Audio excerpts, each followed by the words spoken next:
विद्यार्थी मित्रांनो नमस्कार.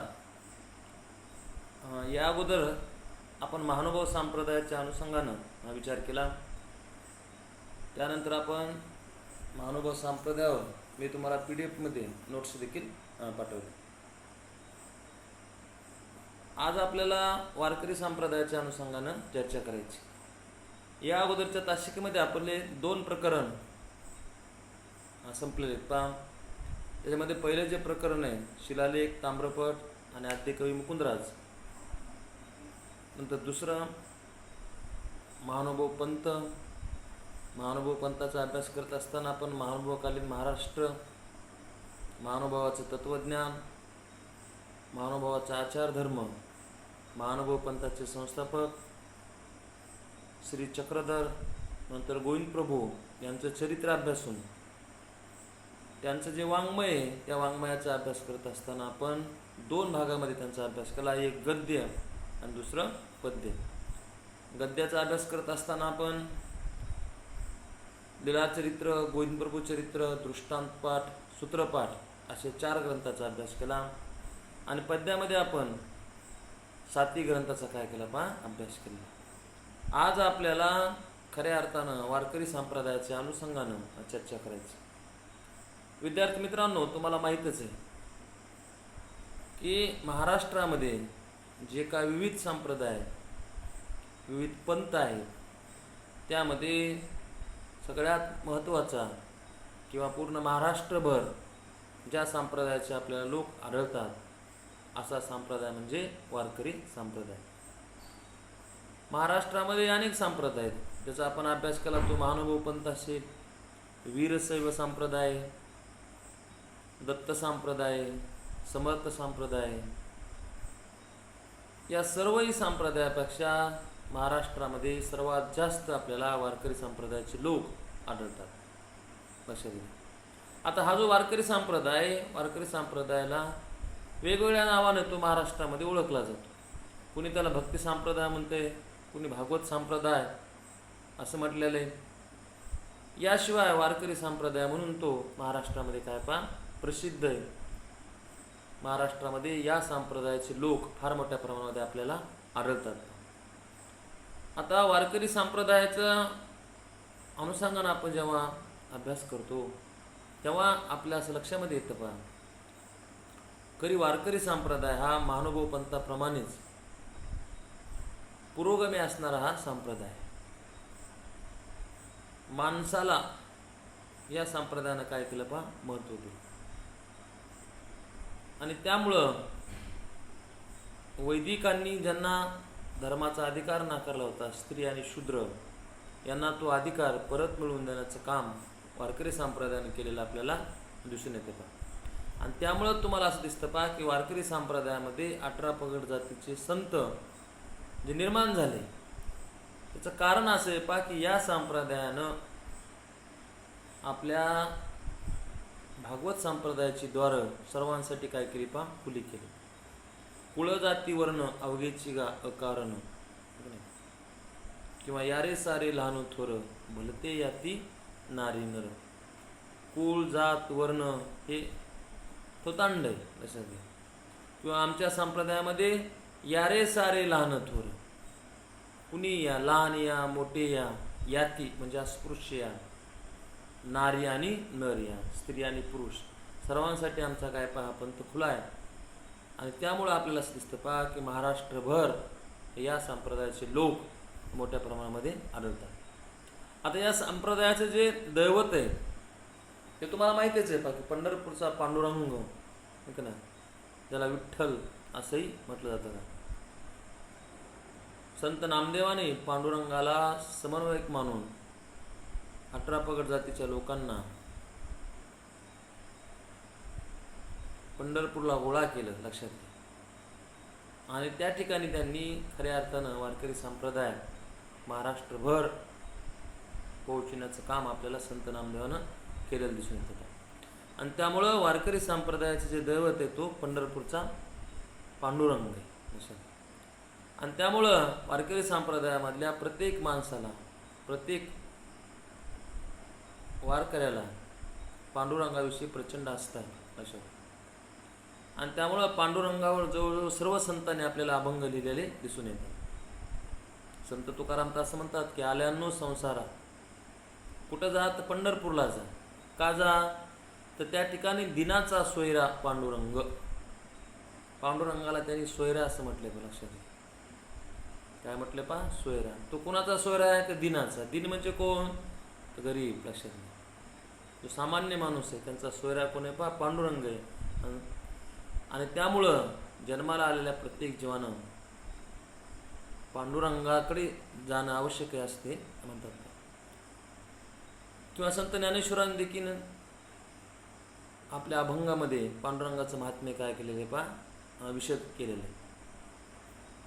तुम्ही जर संत तुकारामाचा अभंग पाहिला की सुंदर ते ध्यान उभे विटेवरी कर कटावरी ठेवूया, तुळशी हार गळा काशी पितांबर आवडे निरंतर हेची ध्यान. तर पांडुरंगाच्या रूपाचं वर्णन संत तुकारामाने या अभंगामधून केले पा.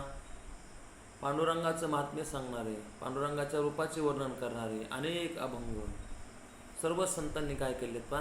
लिहिलेले. किंवा पांडुरंगा करू प्रथम नमन दुसरे चरण संतांच्या. वारकरी संप्रदायामध्ये कीर्तन जे केले जातात त्यामध्ये सुरुवातीला हा अभंग म्हटला जातो पा की पांडुरंगा करू प्रथम नमन दुसरे चरण संतांच्या.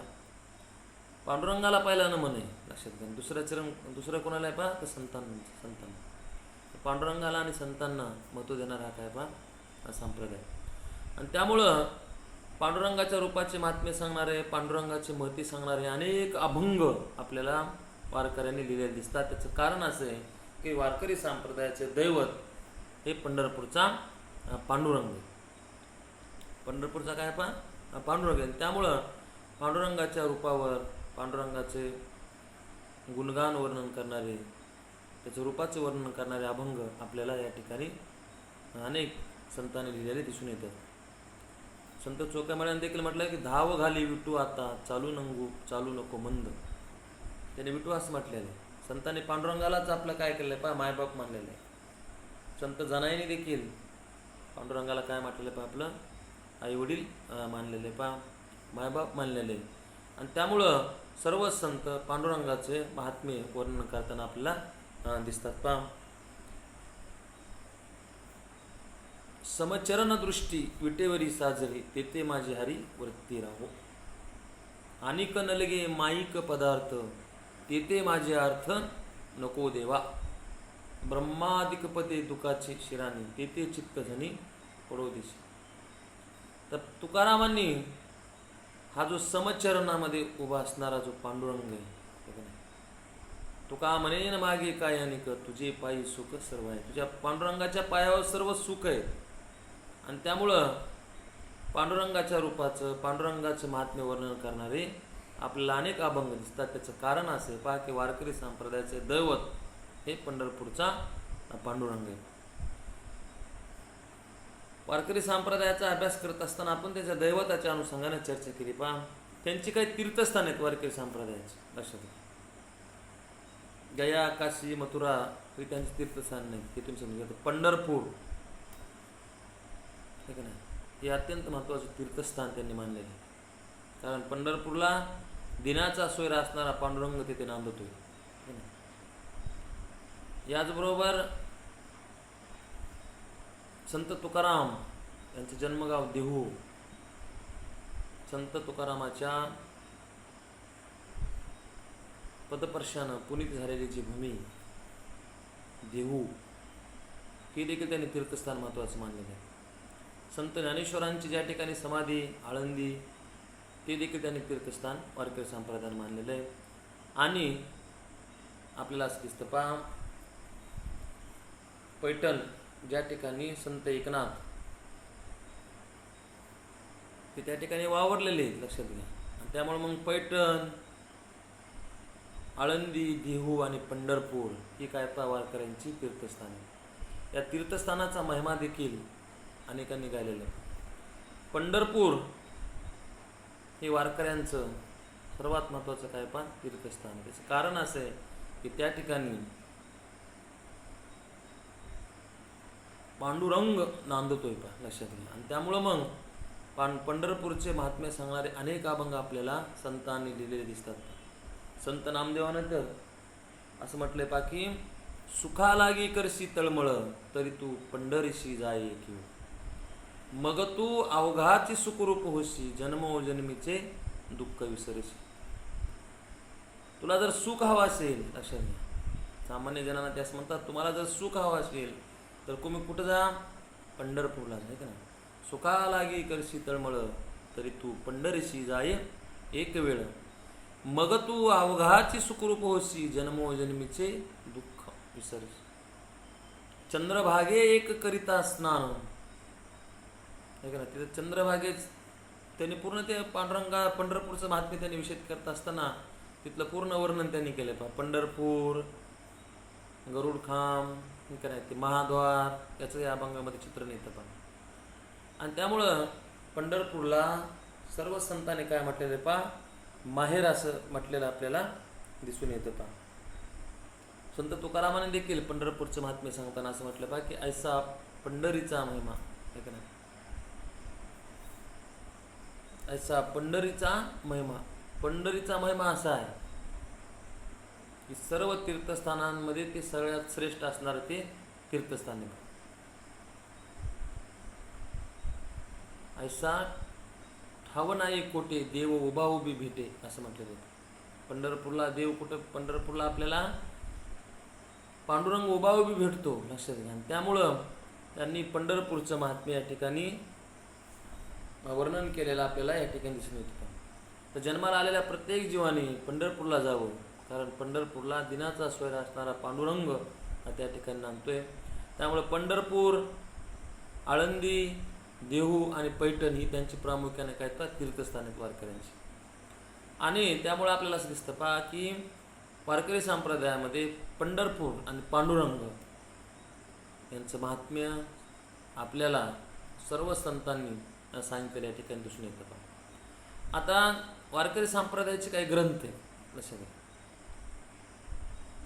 त्याच्यामध्ये वारकरी संप्रदायाचे जे ग्रंथ आहेत त्या सर्व ग्रंथांमध्ये महत्त्वाचे असणारे जे ग्रंथ आहेत त्याच्यामध्ये ज्ञानेश्वरी, लक्षात घ्या. संत ज्ञानेश्वरांनी भगवद्गीतेवर जी टीका लिहिली, मूळ भगवद्गीतेमध्ये जे 700 श्लोक आहेत त्या श्लोकावर ज्ञानेश्वरांनी ज्ञानेश्वरीमध्ये जे भाष्य केलं तो ज्ञानेश्वरी ग्रंथ. याचबरोबर संत एकनाथाचा भागवत हा ग्रंथ, संत तुकारामाची अभंगगाथा आणि इतर जे संत आहेत, मग संत नामदेव असतील, संत चोखामेळा, संत कर्ममेळा, सोयराबाई, कानोपात्रा, मुक्ताई, ठीक आहे, नरहरी सोनार, सावतामाळी, विसोबा खेचर असे सर्व संतांचे अभंग सकल संत गाथ्यामध्ये येतात. तर सकल संत गाथा, संत तुकारामाची अभंगगाथा, संत एकनाथांचं भागवत आणि ज्ञानेश्वरांची ज्ञानेश्वरी, हे सगळे हे ग्रंथ हे महत्त्वाचे मानतात. वारकरी संप्रदायाचे तत्वज्ञान आहे ते आपल्याला या ग्रंथामध्ये विखुरलेलं दिसून येतं. आता वारकरी संप्रदाय ज्यानं स्वीकारला आहे त्याच्या बाबतीमध्ये त्यानं वर्तन कसं करावं या संदर्भात काही संकेत आहेत का, की त्यानं गळ्यामध्ये तुळशीची माळ घातली पाहिजे, लक्षात घ्या. कपाळी अष्टगंध लावला पाहिजे, ते बाह्यांग झाल्या. त्याचबरोबर त्यानं मद्य आणि मांसाहार यापासून वर्ज्य मानला पाहिजे किंवा यापासून त्यानं कोसो दूर राहणं गरजेचं आहे. मांसाहार करता कामा नये, मद्यपान करता कामा नये आणि गळ्यामध्ये तुळशीची माळ घालावी, कपाळी अष्टगंध लावावा आणि सगळ्यात महत्त्वाचं म्हणजे आषाढी आणि कार्तिकेला पंढरपूरला जो पांडुरंग आहे त्या ठिकाणी वारीला जावं. एवढे साधे आणि सोपे याचे सुटसुटीत असे नियम आहेत, लक्षात घ्या. आणि सगळ्यात महत्त्वाचं म्हणजे वारकरी संप्रदायानं जे वैदिक परंपरेनं सांगितलं, जे वारकरी संप्रदायानं काय सांगितलं की तुमच्या कर्मामध्येच काय आहे पा ईश्वर आहे, लक्षात घ्या. तुम्ही कर्म करा, त्या कर्मामध्येच काय आहे पा तुम्हाला, तुम्ही जे काम करत राहता ते काम करणं म्हणजेच ईश्वर त्या ठिकाणी भेटतो. म्हणजे ईश्वराच्या प्राप्तीसाठी कुठंही जाण्याची गरज नाही. भगवे कपडे परिधान करून जंगलात जाऊन नामस्मरण करायची गरज नाही, जप करायची गरज नाही, तप करायची गरज नाही. तुम्ही संसारामध्ये राहा, संसारातली सुखदुःख भोगा. लक्षात घ्या, संसार तुम्ही सुखानं करा आणि तुम्हाला जेव्हा केव्हा वेळ भेटेल त्या वेळेमध्ये तुम्ही काय करा, पहा नामस्मरण करा असं सांगणारा हा संप्रदाय. मुखी नाम हाती मोक्ष हा वारकरी संप्रदायाचा काय पहा नारा आहे. पहा त्यांनी नामाचं महात्म्य सांगितले, बाकी सर्व गोष्टीला त्यांनी फाटा दिलेला आहे. म्हणजे पूजा अर्चा असेल, उपवास असेल, व्रत वैकल्य असेल, या सगळ्यापेक्षाही निर्मळ मनानं श्रद्धेनं तुम्ही काय करा, पहा नामस्मरण करा पांडुरंगाचं. एवढंच सोपं असणारा हा संप्रदाय आहे. म्हणजे आपल्याला असं दिसतं पहा की इतर महानुभाव पंथ रासाला जाण्याची जी काय कारण आहे त्याच्यामध्ये हे एक कारण आहे पहा की महानुभाव पंथाचं आचरण करणं तसं कठीण होतं. पहा खूप कडक नियम होते. चित्रीची स्त्री न पाहावी असं आपण पाहिलं होतं. किंवा तुमचे मुंगी रांड न व्हावी.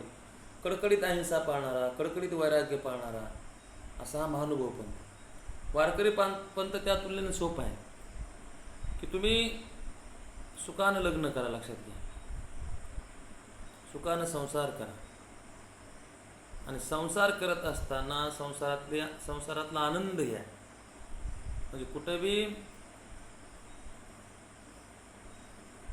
घरदार सोडून जंगलात जाऊन जप तप करायची गरज नाही.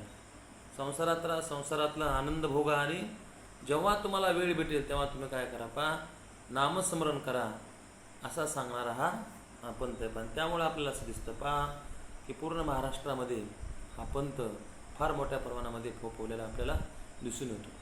त्याचं कारण असं आहे पहा की संत नामदेवांनी खऱ्या अर्थानं वारकरी संप्रदाय महाराष्ट्रामध्येच नव्हे तर पंजाबपर्यंत भागवत संप्रदायाची पताका फडकवली असं आपण म्हणतो. का त्यांनी खऱ्या अर्थानं वारकरी संप्रदाय रुजवण्याचं फार महान असं कार्य संत नामदेवांनी केलेलं आहे. तुम्हाला माहिती आहे की संत नामदेवांना जवळजवळ 80 वर्ष आयुष्य लाभलं होतं आणि या काळामध्ये त्यांनी सतत भ्रमण करून वारकरी संप्रदाय महाराष्ट्रामध्ये खऱ्या अर्थानं घरोघर पोहोचण्याचं महान कार्य संत नामदेवाने केलेलं आपल्याला दिसून येतं. पहा आणि त्यामुळं आचरणाच्या बाबतीमध्ये अतिशय सुलभ हा पंथ असल्यामुळं गळ्यामध्ये तुळशीची माळ घालावी, आषाढी कार्तिकेला पंढरपूरला जावं, मांसाहार करू नये, मद्यपान करू नये, एवढा सोपा आणि सुटसुटीत असणारा हा पंथ. बाकी काहीच करायची तुम्हाला गरज नाही. लक्षात घ्या, यज्ञ होम हवन जप तप व्रत वैकल्य या गोष्टीला फाटा देणारा हा संप्रदाय. फक्त तुम्ही नाम करा, नामस्मरण करा. मुखी नाम हाती मोक्ष हा वारकऱ्याचा काय पहा नारा आहे. आणि त्यामुळं अतिशय सोपा सुटसुटीत असणारा आचरणाच्या बाबतीमध्ये असणारा हा पंथ आहे. म्हणजे कुठे घरदार सोडून जंगलात जाऊन जो वैदिक धर्म सांगायचा त्याला यांनी वारकरी संप्रदायाने फाटा दिला. लक्षात घ्या, कुठं तीर्थस्थानासुद्धा जायची गरज नाही. संत तुकारामाचं तर अभंगच आहे, आवा चालली पंढरपुरा वेशीपासून आली घरा. मग नाही कुठं जायची गरज नाही, कोणत्या तीर्थस्थानाला जायचं नाही असं त्यांनी सांगितलं. तीर्थी धोंडा पाणी देव रोकडा सज्जनी असं म्हटलेले संत तुकारामांनी. तर प्रत्येक तीर्थस्थानाला काय पाहतं, धोंडा आणि पाणीच आहे. धोंडा म्हणजे दगड आणि पाणी कोण्याही तीर्थस्थानाला. मग ईश्वर कुठे आहे तर ईश्वर हा सज्जन माणसामध्ये असतात. जनार्दन शोधणारा हा पंथ आहे. पहा माणसामध्ये यांनी काय पाहिला, पहा देव पाहिला. हे तुम्ही थोडं समजून घ्या. लक्षात म्हणजे तीर्थी धोंडा पाणी देव रोकडा सज्जनी. सज्जन माणसामध्ये रोकडा माणसामध्ये. लक्षात घ्या, जे माणसं मनाला निर्मळ आहेत. लक्षात घ्या, ज्यांच्या मनामध्ये वाईट विचार येत नाहीत, जे दुसऱ्याचं वाईट चिंतत नाहीत, ज्यांचं षडविकारावर नियंत्रण आहे, काम क्रोध लोभ मद मोह मत्सर या गोष्टीवर ज्यांचं प्रभुत्व आहे. लक्षात घ्या, इतकंच नाही तर परधन आणि परस्त्री यांना जे मातेप्रमाण मानतात. लक्षात म्हणजे परधनापासून आणि परस्त्रीपासून जे दूर राहतात. आहे का नाही, संत तुकारामाने असं म्हटलं पा की पराई स्त्री रुक्माई समान माना. आहे का नाही, दुसऱ्या स्त्रीला रुक्माई समान लेखा असं ते म्हणतात का, म्हणजे किती नैतिकतेचा विचार स्त्रियांच्या बाबतीमध्ये त्यांनी मांडला हे तुम्ही समजून घ्या पा. आणि त्यामुळं आचरण पाहिल्यानंतर आपण वारकरी संप्रदायाचं तत्त्वज्ञान पाहतो का लक्षात. तर वारकरी संप्रदाय हा मानवतावादी संप्रदाय आहे हे तुम्ही समजून घ्या. माणसाला महत्त्व देणारा, माणसाचं मोठेपण या ठिकाणी सांगणार आहे, लक्षात घ्या. कुळ, जात, वर्ण, गोत्र, लिंग याला तो महत्त्व देत नाही, लक्षात घ्या. महत्त्व कशाला दिलं जातं, तर महत्त्व माणसाला त्याच्या निर्मळ भक्तीला दिलं जातं, हे का नाही. जे तुम्हाला वैदिक परंपरेमध्ये दिसतं, वैदिक परंपरेमध्ये हे जे 4 वर्ण होतात, ब्राह्मण, क्षत्रिय, वैश्य आणि शूद्र, त्यापैकी ज्ञानदानाचा अधिकार किंवा विद्या ग्रहण करण्याचा अधिकार फक्त पहिल्या 3 वर्णाला होता. शूद्र आणि अतिशूद्र दलित यांना कोणताच अधिकार नव्हता. तो अधिकार यांनी मिळवून दिला, लक्षात घ्या. माणसं इथून तिथून समान आहेत हे त्यांनी सांगितलं. संत तुकारामाचा तर अभंगच आहे, विष्णुमय जग वैष्णवांचा धर्म, भेदाभेद ब्रह्म अमंगळ. संत तुकोबरायाचं सगळ्यात महत्त्वाचं वैशिष्ट्य कोणतं आहे पाहता, अतिशय सोप्या भाषेमध्ये जीवनाचं तत्त्वज्ञान सांगणारा हा काय पहा महाकवी, हे तुम्ही समजून घ्या. इतक्या सोप्या भाषेमध्ये जीवनाचं सार दुसऱ्या कोण्याही संताला सांगता नाही, हे संत तुकारामाने सांगितले. काय म्हणतात की विष्णुमय जग, हे जे जग आहे, हे जग ज्या कोणी ईश्वरानं निर्माण केला असेल किंवा निर्मिकानं निर्माण केला असेल किंवा निसर्गानं निर्माण केला असेल, असं विष्णुमय जग वैष्णवांचा धर्म. वारकऱ्याचा धर्म कोणता आहे तर ऐकाजी तुम्ही भक्त भागवत, कराल ते हित सत्य करा. पुढं काय म्हणतात ते, विष्णुमय जग वैष्णवांचा धर्म, भेदाभेद ब्रह्म अमंगळ. तर भेदाभेद हे अमंगळ आहे, हे वाईट आहे. भेद करायचे नाही कोणत्याच गोष्टीवर, काळा आहे, गोरा आहे, बुटका आहे, उंच आहे, हे तर नाहीच बरोबरचे. किंवा तो ब्राह्मण आहे, हा क्षत्रिय, हा वैश्य, हा शूद्र आहे, हे अस्पृश्य आहे, हे त्यांना मान्य नाही, हे अमंगळ आहे, हे वाईट आहे, असं ते सांगतात. विष्णुमय जग वैष्णवांचा धर्म, भेदाभेद ब्रह्म अमंगळ. ऐकाजी तुम्ही भक्त भागवत, कराल ते हित सत्य करा. कोण्याही जीवाचा न घडो मत्सर, अशा घ्या. कोण्याही जीवाचा म्हणजे कोणत्याही माणसाचा तुम्ही मत्सर करू नका, द्वेष करू नका. आणि हेच काय पा वर्म सर्वेश्वर पूजनाचे. काय म्हटलेलं आहे की वर्म सर्वेश्वर म्हणजे जो, ज्याला तुम्ही निर्मिक असं म्हणता, ज्याला तुम्ही ईश्वर असं म्हणता, आहे का नाही, ज्याला तुम्ही वेगवेगळ्या नावानं ओळखता. कोणी राम म्हणते, कोणी श्रीकृष्ण म्हणते, कोणी तथागत बुद्ध म्हणते, कोणी मोहम्मद पैगंबर असते, कुणी यांना आपण जे म्हणतो सर्वेश्वर किंवा ईश्वर. या सगळ्यांच्या पूजनाचं वर्म कोणतं आहे पहा, तर कोण्याही जीवाचा न घडो मत्सर. तर कोण्याही जीवाचा द्वेष न करणं, कोणाचाही मत्सर न करणं म्हणजेच काय पहा, म्हणजेच ईश्वराचे काय पहा भक्ती केल्यासारखं आहे, असं इतकं सोप्या भाषेमध्ये त्याने सांगितलं. कोणाचाही द्वेष करू नका, कोणाचाही मत्सर करू नका. संत तुकारामांनी एका एका वाक्यामध्ये दया त्याचे नाव धर्म असं म्हटलं. का लोकांनी धर्म म्हणजे काय सांगण्यासाठी मोठे मोठे ग्रंथ लिहिले, आणि संत तुकारामांनी एकाच शब्दामध्ये दया त्याचे नाव धर्म.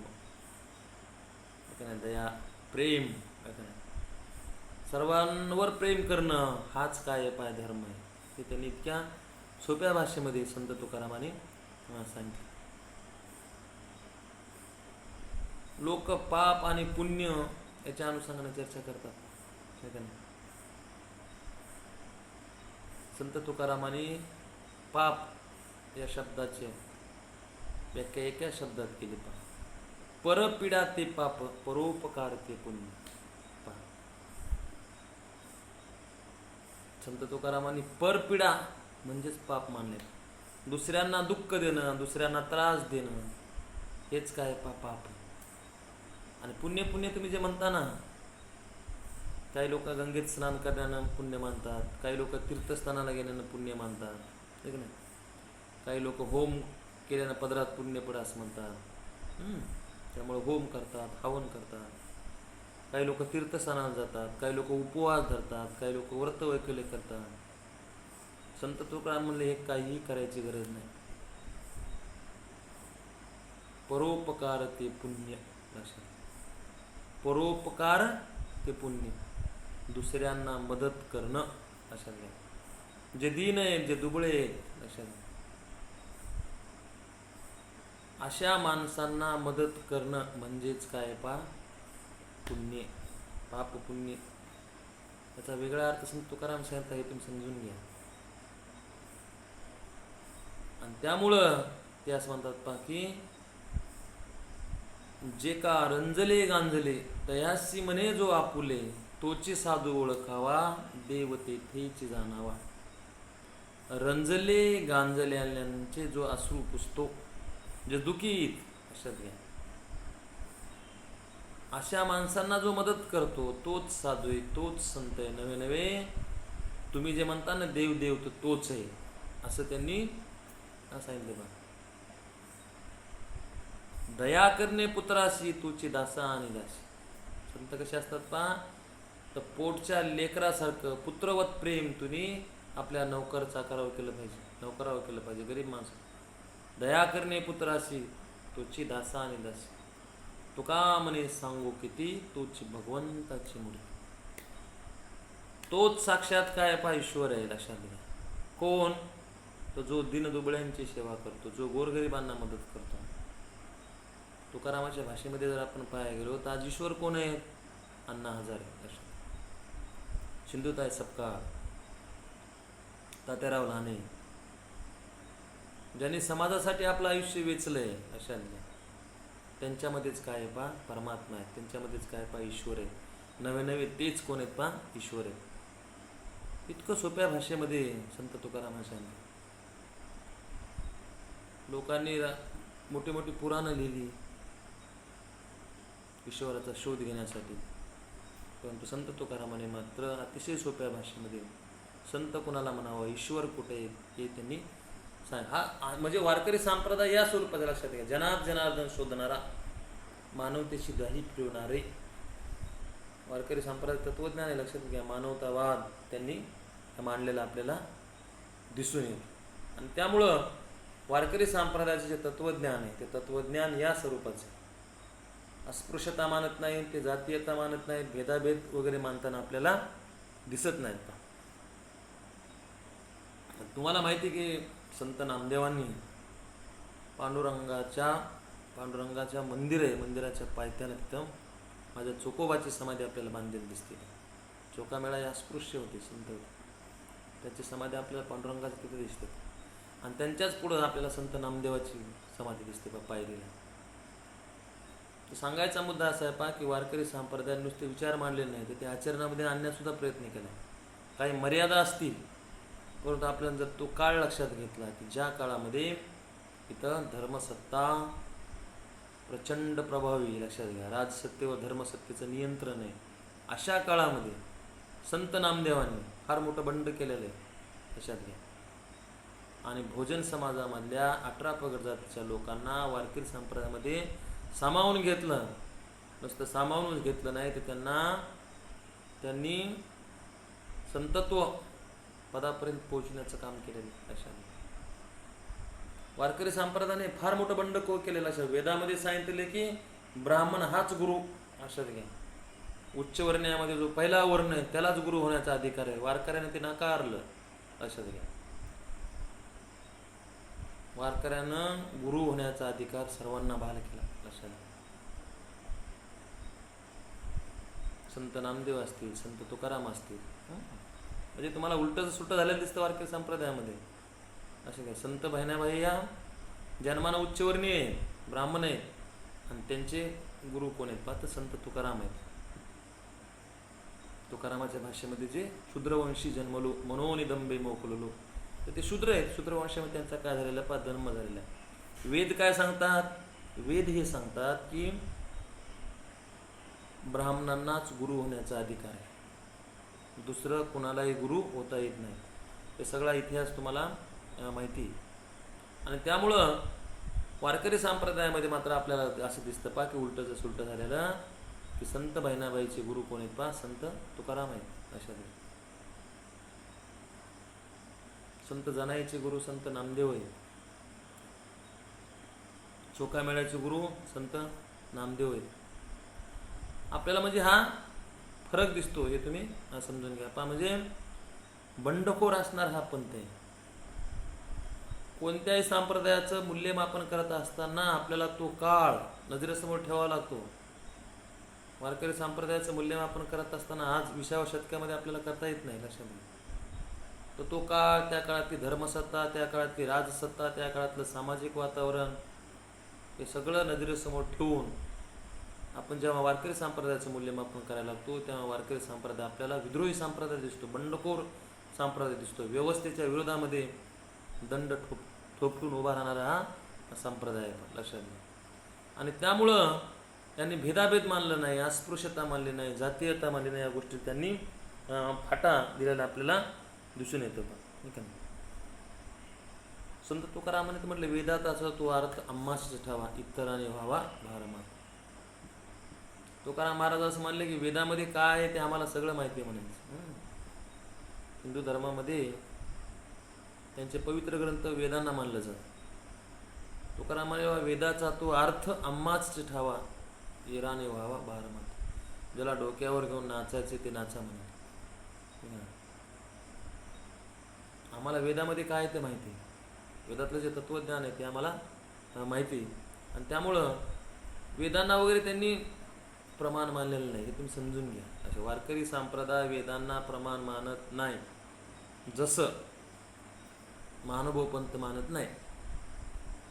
महानुभव पंथ देखील वेदांना प्रमाण मानत नाही, तसं वारकरी संप्रदाय देखील वेदांना प्रमाण मानत नाही.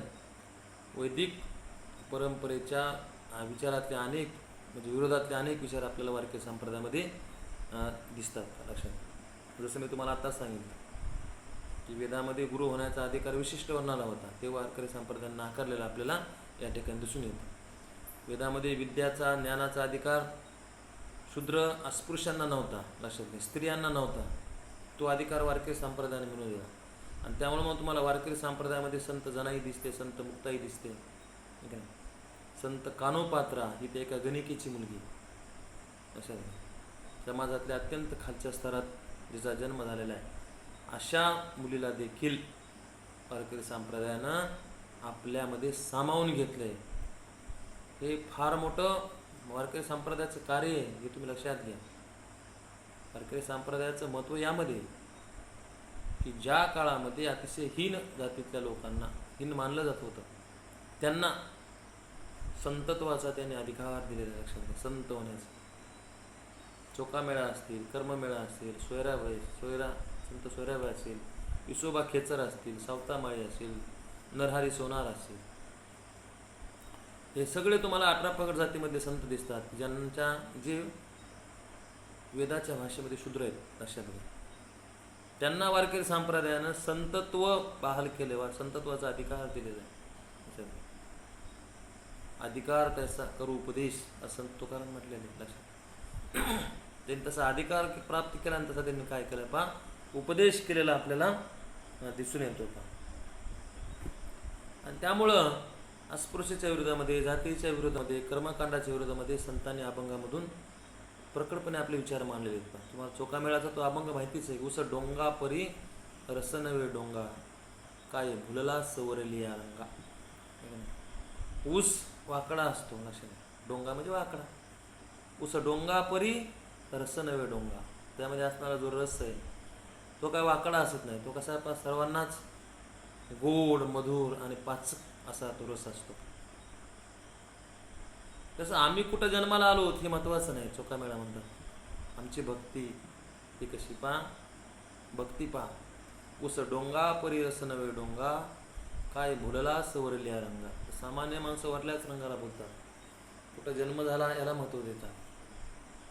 आमची भक्ती पहा असा प्रश्न चोखोबा त्या काळात विचारतात लक्षात घ्या. आणि त्यामुळं वारकरी संप्रदाय हा अत्यंत पुरोगामी असणारा आपल्याला संप्रदाय वगैरे दिसून येतो. मर्यादा आहेत, परंतु तरीही त्यांनी त्या काळामध्ये हे जे विचार मांडले आचरणात आणण्याचाही त्यांनी प्रयत्न केलेला आहे, नाही अशातला भाग नाही.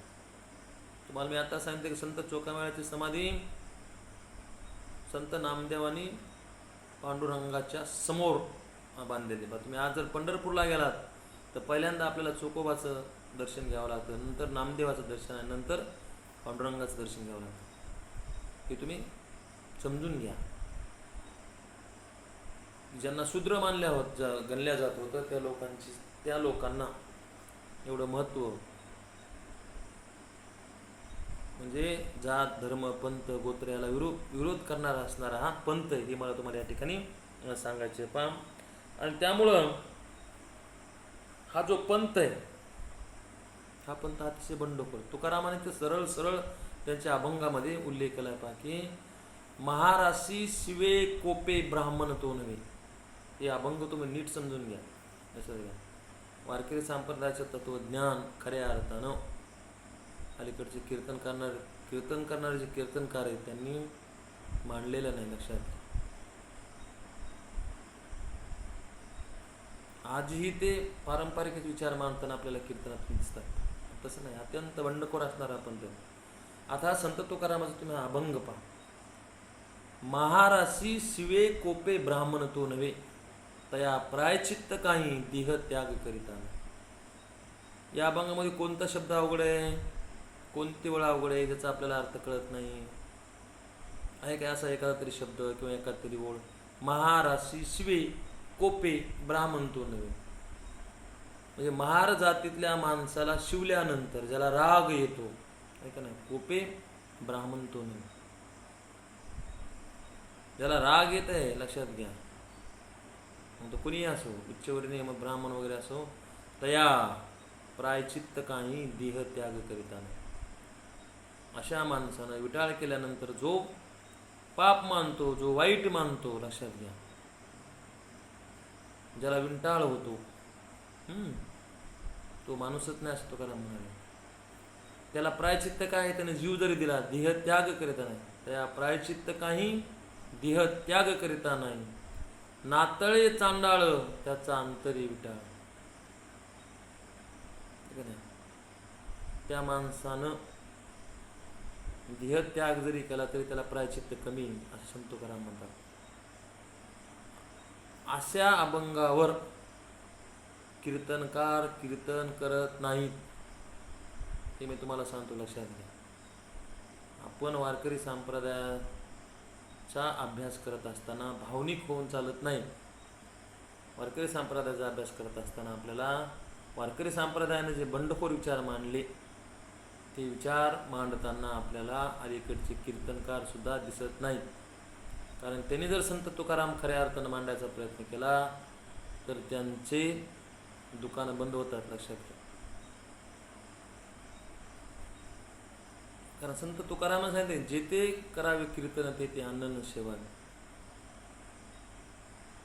तुम्ही ज्या ठिकाणी कीर्तन करता त्या ठिकाणचं अन्न सुद्धा ग्रहण करू नये, असं संत तुकाराम सांगितलं कीर्तनकारांसाठी.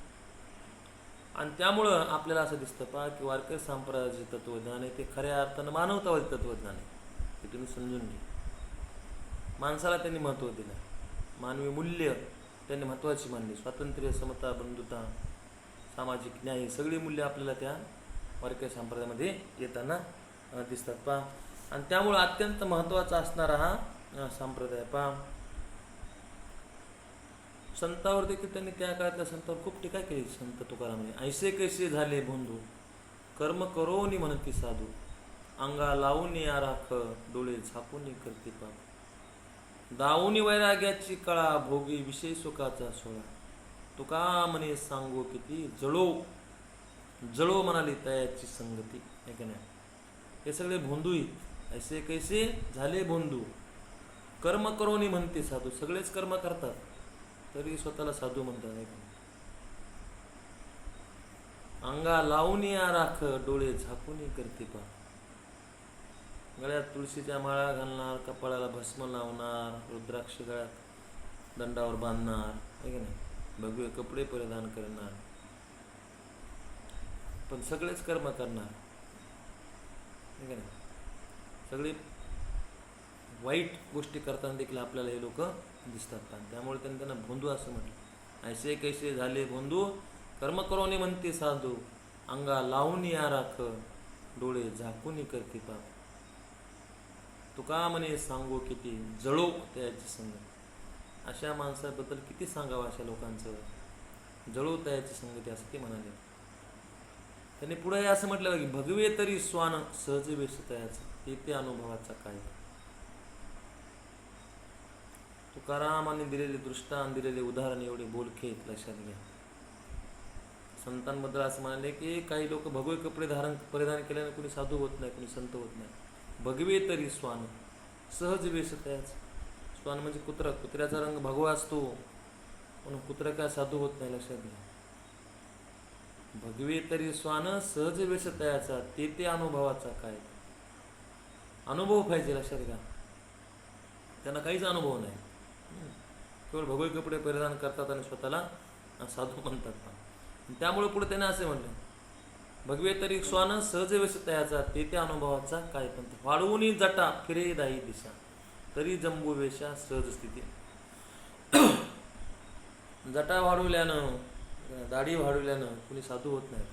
संत तुकाराम म्हणाले की अस्वलाच्या अंगावर केसच केस असतात, तो काय साधू होतो का, त्याला आपण साधू म्हणत नाही. कोरोनिया भूमी मध्ये करती वास, तरी उंदर असं काय.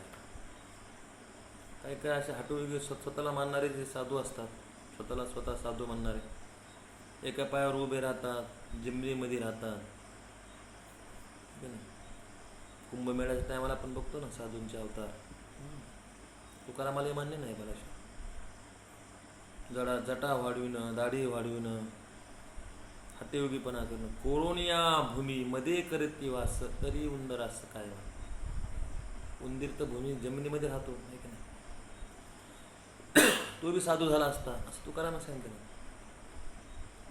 कोरोनिया भूमी मध्ये करती वास, तरी उंदर असं काय म्हणून. तो का म्हणे सांगू किती किती त्यांच्याबद्दल काय काय सांगावं.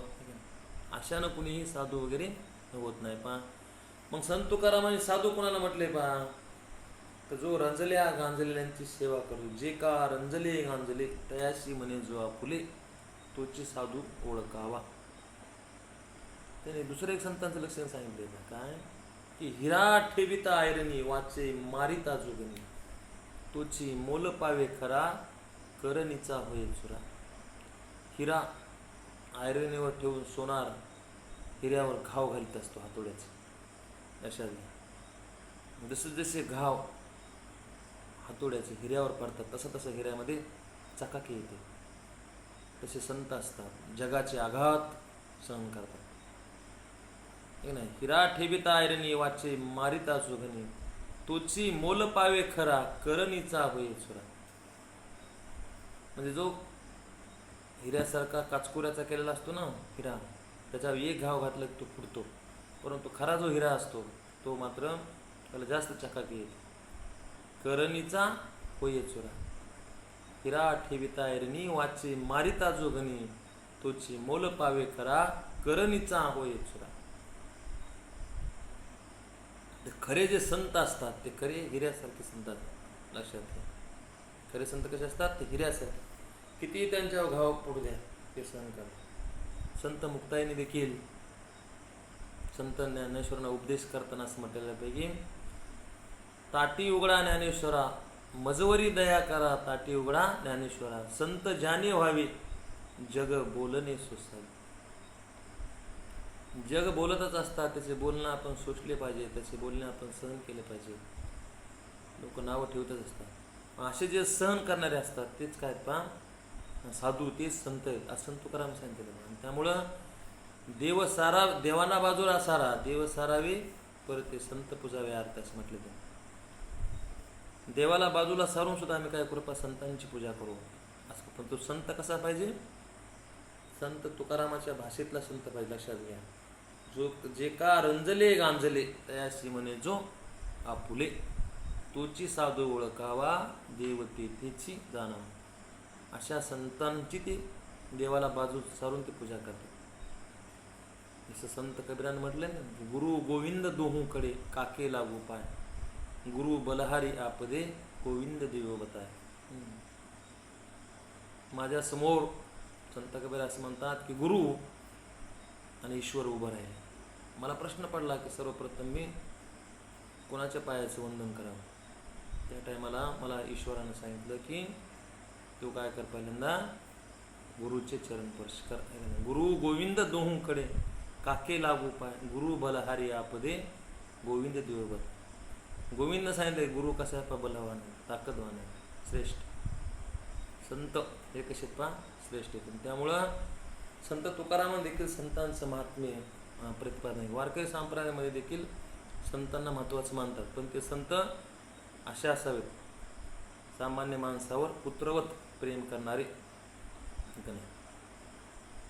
जगाच्या कल्याणा संतांच्या विभूती, देह कष्टविती परोपकारे. स्वतःचं कल्याण नाही तर जगाचं कल्याण पाहणारा जो असतो तो खरा साधू असतो. कलाशात तो जातीपातीच्या पलीकडे गेलेला असतो, तो धर्माधर्माच्या पलीकडे गेलेला असतो. मी अमक्या धर्माचा आहे, तो तमक्या धर्माचा आहे, तो साधू असू शकत नाही. उत्तर प्रदेशचे मुख्यमंत्री योगी आदित्यनाथ आहेत. कोण आहेत? योगी आदित्यनाथ. भगवे कपडे त्यांनी परिधान केलेले, स्वतःला ते संन्यासी म्हणतात, साधूच म्हणतात अशा. पण आपल्याला असं दिसतं पहा की ते अयोध्यामध्ये जाऊन प्रभू रामचंद्राचा उत्सव साजरा करतात, मथुरेला जातात. त्यांना जर कोणी प्रश्न विचारला की तुम्ही मस्जिदीमध्ये जाणार का, की ते म्हणतात की ज्याच्या त्याच्या आस्थेचा प्रश्न असतो. काय असतो? ज्याच्या त्याच्या आस्थेचा प्रश्न असतो. टी व्हीवर त्यांची लाईव्ह मुलाखत झालेली आहे आणि त्यामुळं त्या मुलाखतीत कसं मत मांडतात. पण खरे जे साधू असतात ते लक्षात घ्या, ते मान धर्म जात पंथ याच्या पलीकडे गेलेले असतात. लक्षात घ्या. संत तुकाराम विष्णुमय जग वैष्णवांचा धर्म, भेदाभेद ब्रह्म अमंगळ. हे सगळे आपण जर सगळ्या एका ईश्वराचे लेकरं आहोत, तो अमक्या जातीचा आहे, तो अमक्या धर्माचा आहे, ते मुस्लिम आहे, हा ख्रिश्चन आहे, हा ईसाई आहे, असा साधू मानत नाही. लक्षात घ्या. खरे जे साधू असतात, खरे जे संत असतात, पण ज्यांनी भगवे कपडे परिधान केले ते सर्व साधू असतात, सर्व संत असतात असं नाही, असं तुकारामाने या ठिकाणी सांगितलं. वारकरी संप्रदाय देखील तोच सांगतो. पहा, हे आपल्याला या ठिकाणी लक्षात घ्यावं लागतं. पहा, जगाचं कल्याण वारकरी संप्रदायानं पाहिलेलं आहे. लक्षात घ्या. जगाच्या कल्याणा संतांच्या विभूती, देह कष्टविती परोपकारी. वारकरी संप्रदायाचं सगळ्यात महत्त्वाचं वैशिष्ट्य कोणतं असेल बा, की जीवनाचा सार, जीवनाचा अर्थ अतिशय सोप्या भाषेमध्ये वारकरी संप्रदायाच्या अभंगातून आपल्या येतो. पहा, त्यांचे जे ग्रंथ आहेत त्याच्यामधून येतो. संत तुकारामाच्या आता अनेक अभंगामध्ये जीवनाचं सगळं सार सामावलं आहे. आपण आपल्या बाबतीमध्ये किती जागा असावं हे सांगत असताना संत तुकारामाने अभंग लिहिलेला आहे. पहा, मडे झाकून या करती पेरणी, ऐशी कुणबियाची वाणी लवलाय, तयापरी करी स्वहिता आपले, जयासी पावले नरदे. तुम्हाला माहिती आहे पहा की पेरणी करत असताना कुणबी शेतकरी पेरणीला खूप खूप महत्त्व देतो. संत तुकाराम असं म्हणतात का की दारावर जर मडा असेल, मेलेला मनुष्य जर असेल, त्याच्यावर ते अंतिम संस्कार करणार नाही. तो पहिल्यांदा काय करणार पहा, ती पेरणी करते. एवढं पेरणीला ते महत्त्व देतात. तसं माणसानं सतत स्वतः बाबतीत जागर राहणं गरजेचं आहे. लक्षात घ्या. आपलं हित कशात हे माणसाला कळायला पाहिजे. आता तुम्ही तृतीय वर्षाचे विद्यार्थी, ते तुम्हाला कळायला पाहिजे की आपलं हित अभ्यास करण्यामध्येच आहे, आपलं हित व्हिडिओ पाहण्यामध्ये, ठीक आहे नाही. आपलं हित आपल्याला कळायला पाहिजे. आणि त्यामुळे मग संत तुकाराम असं म्हणतात पहा की जसा शेतकरी पेरणीला एवढं महत्त्व देतो, मळे झाकून या करते पेरणी, अशी कुणबियाची वाणी लवला आहे, तयापरी करी सोयीता आपले, जयासी पावले नरदेह, ओटीच्या परीस मुठीचे तेवाडे. या परी कैवाडी सुहिताचे. तुम्हाला माहिती पहा की पेरणीमध्ये मुठीमध्ये असणारं बी आणि ओटीमध्ये असणारे बी पेरताना जमिनीमध्ये पडताना जेवढा विलंब होतो तितका तासामध्ये ओवल्यानंतर फरक दिसतो. पहा तुम्हाला तास कळतात ना, पेरलेले जे तास आहेत त्याच्यामध्ये फरक दिसतो. इतकं आपण जागर स्वतः सोयीता बाबतीत जागर राहिले पाहिजे. पण तुकाराम महाराज असं म्हणतात पहा की हे सगळं कळतंय माणसाला, जाणते नेणती. पुढे त्याने असं म्हटलेलं पहा की ओटीच्या परीस मुठीच ते वाढे, या परी काय वाढे स्वहिताचे. इतकं आपण स्वतःच्या हिताबाबतीमध्ये जागा असलं पाहिजे. परंतु ह्याच्यामध्ये जो शहाणा आहे तोच याचा फायदा घेतो असे संत तुकारामांनी म्हटलेलं पाहिजे. शहाणा जो मनुष्य असतो ना तोच त्याला कळतंय, आणि त्यामुळे आपलं हित कशात हे माणसाला कळायला पाहिजे. जगाव कसं हे सांगताना देखील संत तुकाराम असं म्हटलं पाहिजे की तुम्ही लोक तुम्हाला दोन्ही बाजूने नावं ठेवणार कलाश. त्यांचा तो अभंगाच आहे, ऐसा हा लौकिक कदा राखविना पतित पावन देवराया. त्याने अनेक उदाहरण दिले की लोक कसे आहेत मला हे कळत नाही. संत तुकाराम असं म्हणतात पहा, संसार करिता म्हणते हा दोषी ताकी ताळशी पोट पोस. एखादा जर संसार करायला लागला तर त्याच्यामधले काय ना काय ते दोष काढणार, आणि एखादा जर संसार करत नसेल तर त्याला म्हणणारे आयतच बसून खायला.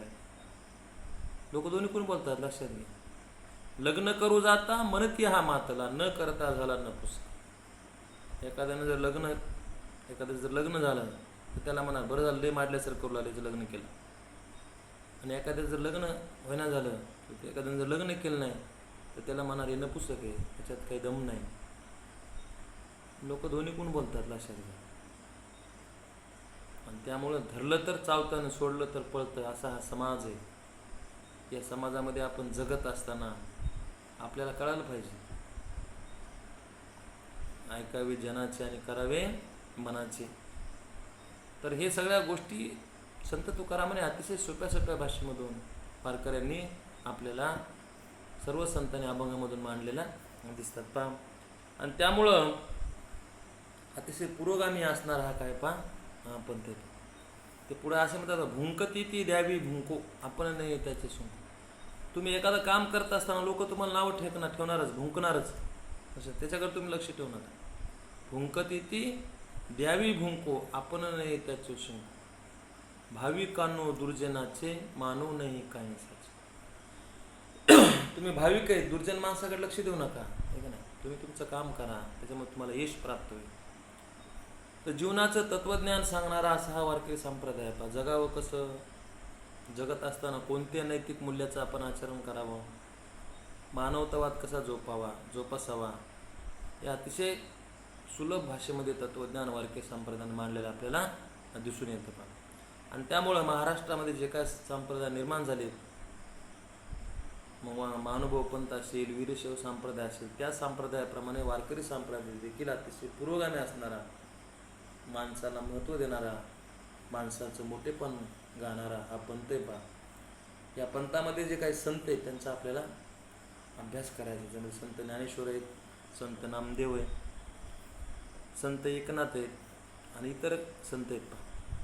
त्यांचा आपण पुढच्या तासिकेमध्ये विचार करू. धन्यवाद.